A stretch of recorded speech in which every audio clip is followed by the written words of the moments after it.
Hello everyone, आप सभी को स्वागत है Aditya and Ajay blog channel पे। दोस्तों, अनीता जी का वीडियो आ गई है और अभी मैं देख के आई हूँ। अनीता जी के बच्चे जो हैं काफ़ी समझदार हैं, जो कुछ भी मतलब डिसीजन लेते हैं सोच समझ के लेते हैं। अनीता जी और लाला जी के साथ जो मार पिटाई का जो इल्ज़ाम लगा है और जो अनीता जी बोल रहे हैं कि मेरे को यहाँ यहाँ चोट लगा है, लाला जी को कुआं में फेंकने की कोशिश की गई थी, बसंती के भाई जो हैं इस तरीके का मतलब काम कर रहे थे, भाई है कि गुंडा है। तो इंसान जो है मतलब आजकल जो है इंसानों के ऊपर भरोसा उठ गया है, क्योंकि इंसान कभी धोखा देता है तो कभी क्या करता है अपनी खुशी के लिए। मगर यहाँ पे अनीता जी का वीडियो जब मैंने देखा तो अनीता जी के बच्चे जो हैं काफ़ी समझदार हैं। यहाँ से अनीता जी के बच्चे जो हैं एक फुटेज को दिखाया है, जिसमें जो एलईडी बल्ब होता है, कुएं के सामने एक सीसीटीवी कैमरा लगाया है, जिसमें अनीता जी के बच्चे बोल रहे हैं कि इंसान तो पलटी मार सकता है, अपना मुंह मोड़ सकता है, अपना बयान बदल सकता है, मगर एक कैमरा जो है बिल्कुल गलत नहीं बोलेगा। एक कैमरा जो है जो भी रिकॉर्ड करेगा एकदम सत्य बोलेगा, सच्चे रिकॉर्ड करेगा। तो एक सीसीटीवी कैमरा का जिक्र किया है, जिसमें कुछ फुटेज जो है अपने कंप्यूटर में लैपटॉप में डाउनलोड किया है और बोला है कि अब जो है कोर्ट ही फैसला करेगा क्या सच्चाई है क्या गलत है। अगर हम झूठ नहीं है, अगर हम सच हैं तो दादाजी कल की वीडियो में क्यों मतलब बोल रहे थे फैसला कर लेते हैं, आपस में समझौता कर लेते हैं, ऐसा क्यों हमें बोल रहे थे। और कल की वीडियो में देखा जा रहा था कि अनीता जी और अनीता जी की पूरी फैमिली जो है, बच्चे हैं, काफ़ी डरे हुए थे, क्योंकि अनीता जी के घर पे फिर से 10 से 12 लोग आए हुए थे। और अनीता जी के बच्चे जो है बोल रहे हैं कि हम 5 लोग हैं और घर पे हमारा 10 से 12 लोग आया हुआ है। और एक बार जब हादसा होता है दोस्तों, तो इंसान जो है काफ़ी डर जाता है और अपना पैर कदम जो है फूक फूक के बढ़ाता है आगे। तो लाला जी के बच्चे जो हैं, जब 10 से 12 लोग लाला जी के घर पे आए हुए थे, इनके दरवाज़ा को दादाजी नॉक नॉक कर रहे थे, खटखटा रहे थे कि लाला बाहर निकलो, हमें समझौता करना है। जिसमें लाला जी के बच्चे जो है बोल रहे थे कि पापा घर पे नहीं है, जो कि पापा घर पे ही थे, मगर झूठ कभी कभी बोलना पड़ता है। तो यहाँ पे लाला जी के बच्चे बोल रहे हैं कि हम 5 हैं, मगर हमारे घर पे 10 से 12 लोग आए हैं, अगर हमारे साथ फिर से बदतमीजी या कुछ गलत करने की कोशिश किया है, अगर हमें मारने की कोशिश किया है, तो हम कर ही क्या लेंगे बाद में। सो फ्रेंड्स, दादाजी ने लाला जी को बुलाने की कोशिश किया था, मगर लाला जी के बच्चे काफ़ी समझदार हैं, सोच समझ के कदम उठाते हैं। तो कल लाला जी को बुलाए थे, मगर लाला जी के बच्चे जो है डायरेक्ट पुलिस बुला दिए और पुलिस से पूछा कि जब मैं केस कर दिया हूँ पुलिस स्टेशन में जाके, तो फिर लोग हमारे घर पे 10 से 12 लोग क्यों आए हुए थे, सबसे बड़ी सवाल यह है।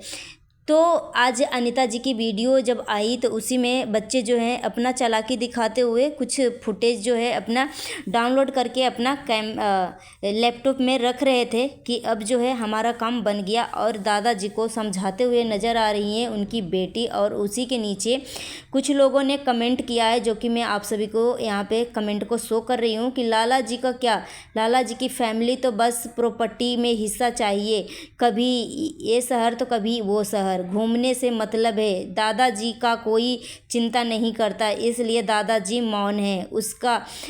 उनको पता है कि उनका चुप रहना ही उनके लिए आरामदायक है, क्योंकि दादाजी अभी जो पुलिस प्रशासन जब आई थी लाला जी के घर पे, तो दादाजी ने बसंती का ही सपोर्ट किया था, क्योंकि दादाजी को बसंती ही मतलब अच्छी तरीके से ख्याल रखती है, अच्छी तरीके से देख रेख करती है। तो कुछ लोगों ने ये भी एक कमेंट किया है कि सो फ्रेंड्स, यहाँ पे मैं एक चीज़ और भी क्लियर कर देना चाहती हूँ कि बहुत सारे लोग अभी भी कन्फ्यूजन में है कि बसंती के दोनों बच्चे गोलू और गोल्डी के ऊपर भी एफआईआर कर दिया है अनीता जी की फैमिली ने। तो एक कमेंट आता है जिसमें बोलते हैं भाई साहब कि दीदी, हमने अभी अनीता जी से कॉल करके पूछा है और अनीता जी ने बोला है कि गोलू और गोल्डी के ऊपर एफआईआर नहीं किया है। तो ये सुन के बहुत अच्छा लगा कि अनीता जी की फैमिली जो है काफ़ी मतलब होशियार है, जो कुछ कदम उठाएगी सोच समझ के उठाएगी, क्योंकि यहाँ पे लड़ाई जो है लोगों का है, इसमें बच्चे को घसीटना बिल्कुल भी अच्छी बात नहीं है।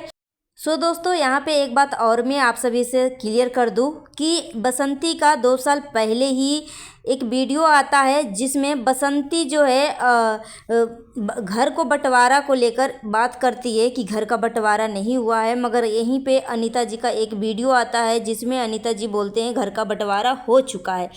तो कागजी कार्रवाई सिर्फ गांव में नहीं हुआ है, मगर जो गांव का जो पंच होता है वो पहले बंटवारा करते थे और पंच को पंच परमेश्वर का भी दर्जा दिया जाता था। और यहाँ पर अगर घर का बंटवारा नहीं हुआ है तो बसंती को दो खेतों में काम करने की इजाज़त कैसे मिला और लाला जी की फैमिली को एक खेत ही क्यों मिला? अगर बंटवारा नहीं हुआ है तो ये कैसे पता चल रहा है कि कौन किस घर में रहेगा? लाला जी इधर रहेंगे, बसंती इधर रहेगी, वो कैसे पता चल रहा है? तो बहुत सारे कन्फ्यूजन था। तो यहाँ पे मैं आपको क्लियर कर दूँ कि एक यूजर जो है कमेंट करते हैं जिसमें बोलते हैं कि दीदी घर का बंटवारा हो चुका है, सिर्फ कागजी कार्रवाई पहले के ज़माने में नहीं होता था और गांव में अभी भी कुछ लोग जो हैं पंचायत पे भरोसा करते हैं और लाला जी का जो घर का बंटवारा हुआ है गांव के जो सरपंच होते हैं वो ही मिलकर किए हैं और गांव में पंच को पंच परमेश्वर का भी दर्जा दिया जाता है। तो कुछ मुंह का भी वैल्यू होता है। आजकल लोग जो हैं पढ़े लिखे हैं इसलिए कागज़ का वैल्यू करते हैं और कागज़ खोजते हैं, मगर गांव में जो है अभी भी बहुत सारे लोग जो हैं पंचों का वैल्यू करते हैं और परमेश्वर का भी दर्जा देते हैं। तो यहाँ पे पूरा साफ साफ क्लियर हो गया है कि घर का बंटवारा हो चुका है। सो दोस्तों यहाँ पे एक कमेंट और भी आते हैं और उस कमेंट में एक यूज़र लिखते हैं कि अगर लाला जी की फैमिली झूठा इल्ज़ाम में फंसाने की कोशिश कर रही है बसंती को, तो बसंती की फैमिली और दादाजी लाला जी से समझौता करने की बात को लेकर लाला जी के घर पे क्यों आए थे? बार बार क्यों मनाने की कोशिश कर रहे थे कि लाला बाहर आओ और समझौता आपस में कर लो?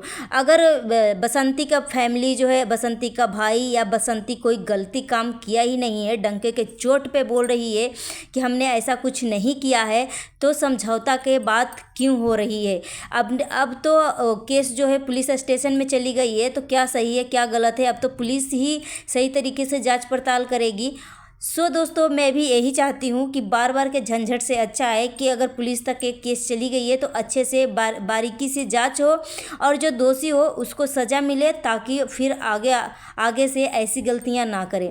सो फ्रेंड्स यहाँ पे एक कमेंट और भी आता है जिसमें भाई साहब एक यूज़र लिखते हैं कि अगर लाला जी को कुएं में फेंकने की कोशिश की जा रही थी और जब उस टाइम दादाजी वहीं पे मौजूद थे, तो जब पुलिस आई थी तो दादाजी क्यों नहीं लाला जी का पक्ष लिया और क्यों बसंती का पक्ष लिया? यहाँ पे दादाजी क्यों झूठ बोल रहे हैं? सबसे बड़ी लड़ाई का घर जो है, सबसे बड़ा झमेला जो है दादाजी ही हैं। क्यों झूठ बोल रहे हैं? क्यों नहीं सच का साथ दे रहे हैं? सो फ्रेंड्स यहाँ पे मैं एक बात और भी क्लियर कर दूँ कि दादाजी जो हैं बूढ़े हैं और वो भी अपने बारे में सोच समझ के ही कदम उठाएंगे कि क्या सही है क्या गलत है। दोस्तों एक बात और भी लोगों के मन में खल रही है कि 10 लाख रुपए का जिक्र हो रहा है, तो 10 लाख रुपए जो है दादाजी किसको दिए, कहाँ गया वो 10 लाख रुपए का इस लड़ाई में जिक्र हो रहा है। तो यहाँ पे मैं एक बात क्लियर कर दूँ कि आप सबको पता है कि बसंती का पति यानी दीपक जी जो है मतलब काफ़ी ज़्यादा दारू पीते थे और जब एक ससुर जो है अपनी बहू को ब्याह कर अपने घर पे लाता है, अगर उसका बेटा नालायक निकल जाता है तो एक ससुर का फ़र्ज होता है कि अपनी इज्जत को घर में बना कर रखे, अपनी बहू को अच्छे से इज्जत दे। सो दोस्तों एक पॉइंट और भी है, अगर बसंती 10 लाख रुपए अगर लेती दादाजी से तो बसंती कुछ ऐसा करती कि लोगों को दिखता नहीं। बसंती को देख के ऐसा फील होता है कि अगर दादाजी का 10 लाख रुपए वो खाई है चाहे रखी है तो बसंती का आर्थिक स्थिति इतनी गरीबी वाला नहीं होता। सो दोस्तों अपना ओपिनियन हमें कमेंट करके ज़रूर बताइएगा। मिलती हूँ नेक्स्ट वीडियो में। Thanks for watching. जय हिंद जय भारत।